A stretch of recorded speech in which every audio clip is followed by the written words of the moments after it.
I più felici in Veneto per l'accordo siglato dalla triade Salvini, Meloni, Berlusconi sono, inutile dirlo, Forza Italia e Fratelli d'Italia, perché nella regione dominata dalla figura di Luca Zaia la corsa solitaria del Carroccio non era per nulla un'idea peregrina. Nessun compromesso con alleati, situazione ideale che faceva gola alla Lega.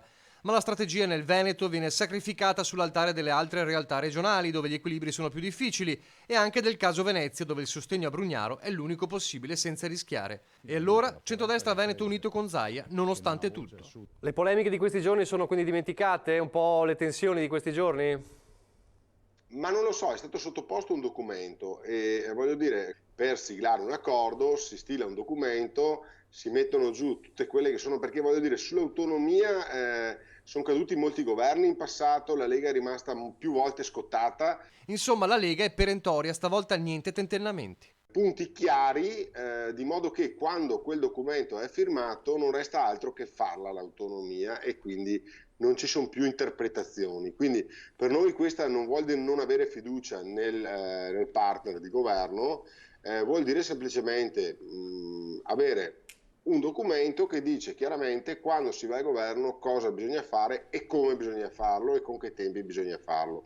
Il partito di Giorgia Meloni getta acqua sul fuoco, mai stata in discussione l'autonomia, anche se l'eco degli strali dell'assessore regionale Roberto Marcato non si è ancora spenta. Partito centralista, tonava il bulldog del Carroccio Veneto qualche giorno fa contro Fratelli d'Italia.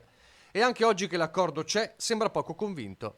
Dal canto suo, il numero uno di Fratelli d'Italia in Veneto puntualizza: patto sì, ma patto che deve essere completo. Che non contenga solamente l'autonomia.